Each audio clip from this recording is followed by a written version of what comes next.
Assalamualaikum warahmatullahi wabarakatuh. Perkenalkan, nama saya Marsha Gusriani, NIM 19121169 dari tingkat 2C. Baiklah, kali ini saya akan menjelaskan tentang pencegahan premier sekunder dan tersier HIV/AIDS dan penyalahgunaan nafzah. Yang pertama yaitu pencegahan premier. Pencegahan premier ini pertama untuk mengurangi insiden dan kejadian suatu penyakit.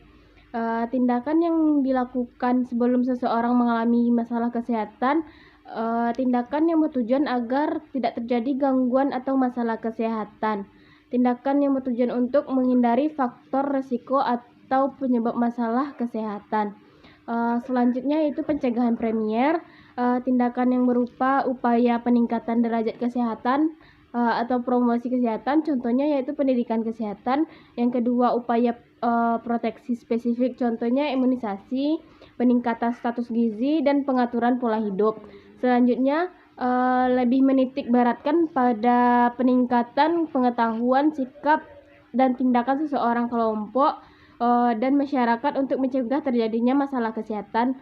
Selanjutnya, pencegahan sekunder, yaitu pencegahan lini kedua bertujuan untuk mengurangi dan meminimalisir prevalensi penyakit dengan durasi waktu yang cukup singkat. Tindakan untuk mengatasi masalah kesehatan pada tahap awal, pencegahan agar masalah kesehatan yang telah terjadi tidak mengalami komplikasi atau kondisi lebih buruk. Selanjutnya, pencegahan sekunder, tindakan yang dilakukan untuk menghindari terjadinya keparahan, tindakan untuk meminimal potensi atau terjadinya penularan. Tindakannya yaitu berupa deteksi dini, pengobatan secara tepat. Selanjutnya, pencegahan tersier, yaitu lini terakhir dari tahap pencegahan suatu penyakit, bertujuan untuk membatasi akibat dari penyakit yang dapat terjadi pada jangka waktu yang relatif lebih lama, bertujuan untuk memperbaiki atau meningkatkan kualitas hidup seseorang untuk lebih baik. Selanjutnya, pencegahan tersier, tindakan yang dilakukan ketika seseorang telah mengalami masalah kesehatan pada tahap lanjut, tindakan yang bertujuan untuk meminimalkan akibat penyakit yang telah terjadi pada tahap lanjut. Tindakannya yaitu berupa yang pertama yaitu tindakan rehabilitas, yang kedua perawatan lanjutan, dan yang ketiga perawatan paliatif. Selanjutnya yaitu pencegahan premier sekunder dan tersier HIV/AIDS.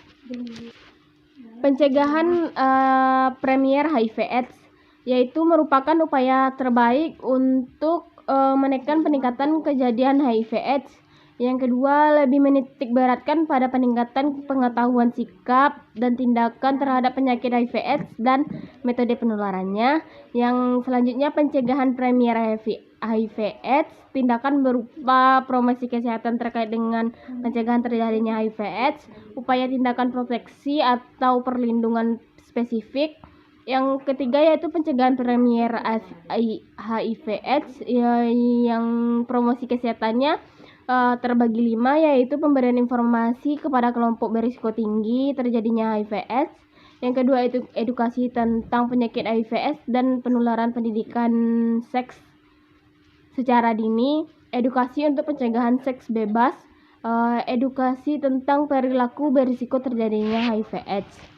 Selanjutnya, pencegahan premier HIV/AIDS, upaya tindakannya yaitu tidak melakukan hubungan seksual dengan pasangan yang berisiko, setia dengan pasangan, menggunakan kondom secara konsisten pada saat berhubungan, menghindari penyalahgunaan nafzah, melakukan pencegahan lain seperti melakukan sirkulasi, penggunaan jarum suntik steril dalam proses pengobatan, tes darah sebelum melakukan transfusi darah. Selanjutnya, pencegahan sekunder HIV/AIDS, tindakan berupa deteksi dini pada kelompok berisiko terjadinya HIV/AIDS, terapi atau pengobatan pada seorang yang telah mengalami HIV/AIDS. Selanjutnya, pencegahan sekunder HIV/AIDS, deteksi dininya yaitu melakukan pemeriksaan pada kelompok berisiko dengan yang pertama mengkaji riwayat kesehatan dan perilaku berisiko kecenderungan terjadinya HIV/AIDS. Yang kedua, cek atau periksa kesehatan berdasarkan resiko HIV/AIDS yang ada pada kelompok berisiko. Selanjutnya, pencegahan sekunder HIV/AIDS, terapi dalam pengobatannya. Yang pertama, pengobatan suportif, yaitu pengobatan untuk meningkatkan keadaan umum pasien seperti pemberian gizi yang baik, obat simptomatik, dan pemberian vitamin. Pengobatan infeksi. Yang kedua, pengobatan infeksi oportunistik, yaitu pengobatan untuk mengatasi berbagai penyakit infeksi yang menyerupai HIV/AIDS. Bentuk pengobatan ini disesuaikan dengan jenis infeksi yang terjadi. Dan yang ketiga yaitu pengobatan antiretroviral atau ARV. Pencegahan sekundernya, tersiernya yaitu HIV/AIDS. Bentuk pencegahan tersier pada HIV/AIDS yaitu peningkatan kualitas hidup, dukungan psikososial dan spiritual, perawatan. Yang ketiga, perawatan paliatif pada kondisi terminal. Selanjutnya, pencegahan premier sekunder dan tersier, penyalahgunaan nafzah. Pencegahan premier penyalahgunaan nafzah. Pencegahan agar orang yang sehat tidak terlibat penyalahgunaan atau ketergantungan nafzah. Pemberian informasi dan pendidikan kepada individu, kelompok, komunitas, atau masyarakat luas yang belum nampak tanda-tanda ada kasus penyalahgunaan nafzah.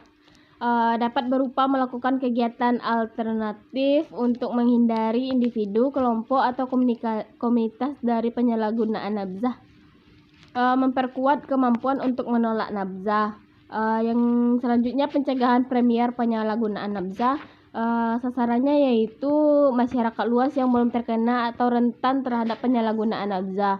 Tujuannya yaitu untuk melindungi masyarakat dari penyalahgunaan nafzah, mengurangi minat terhadap nafzah, membangun ketahanan masyarakat untuk menolak nafzah, mengembangkan gaya hidup bebas nafzah. Selanjutnya, pencegahan premier penyalahgunaan nafzah. Kita melakukan pendekatan yaitu pengembangan taraf kesehatan jasmani dan rohani masyarakat. Yang kedua, pengembangan kehidupan keluarga yang sehat dan harmonis, peningkatan kesadaran masyarakat akan bahaya nafzah. Selanjutnya, pencegahan sekunder penyalahgunaan nafzah, yaitu yang pertama, terapi atau pengobatan terhadap mereka yang telah terlibat penyalahgunaan atau ketergantungan nafzah, ditunjukkan pada individu, kelompok, komunitas, atau masyarakat luas yang telah menunjukkan adanya gejala kasus penyalahgunaan nafzah, yaitu dengan berupa pendidikan dan konseling kepada masyarakat yang sudah mencoba dalam menggunakan nafzah. Selanjutnya, pencegahan sekunder penyalahgunaan nafzah. Sasarannya yaitu individu, kelompok, atau masyarakat yang telah mencoba-coba menggunakan nafzah. Tujuannya yaitu membuat orang-orang yang telah mencoba-coba menghentikan penggunaan nafzah, mengembangkan lingkungan yang sosial yang sehat, mengembangkan program pengobatan dan pemulihan. Selanjutnya, pencegahan sekunder penyalahgunaan nafzah. Pendekatannya dengan melakukan konseling dan edukasi pada individu, kelompok, atau masyarakat, mendorong penyalahgunaan menggunakan pelayanan kesehatan, memotivasi penyalahguna untuk mengikuti perawatan dan pemulihan, mendorong keluarga dan pihak lain untuk menciptakan lingkungan sosial yang mendukung proses pemulihan nafzah. Pencegahan tersier penyalahgunaan nafzah. Rehabilitas bagi penyalahgunaan dan ketergantungan nafzah telah memperoleh terapi atau pengobatan ditunjukkan kepada orang yang telah menjadi penggunaan, biasanya habiatul, atau yang telah menderita ketergantungan, berupa pelayanan perawatan dan pemulihan serta pelayanan untuk menjaga agar tidak kambuh. Selanjutnya, pencegahan tersier penyalahgunaan nafzah. Sasarannya yaitu penyalahgunaan untuk penderita ketergantungan nafzah dan telah mengikuti perawatan dan pemulihan dengan tujuan menjaga jangan sampai kambuh, mengembangkan sistem pendukung seperti keluarga dan lingkungan sosial. Selanjutnya, pendekatannya yaitu dengan menciptakan dan memelihara suatu sosial dan gaya hidup yang sehat dan bebas nafzah. menyiapkan keluarga, sekolah, dan tempat kerja yang mendorong dan mendukung program perawatan dan pemulihan. Baiklah, hanya itu. Sekian penampilan dari saya. Mohon maaf atas kesalahan dan kekurangan. Wabillahi taufiq wal hidayah. Assalamualaikum warahmatullahi wabarakatuh.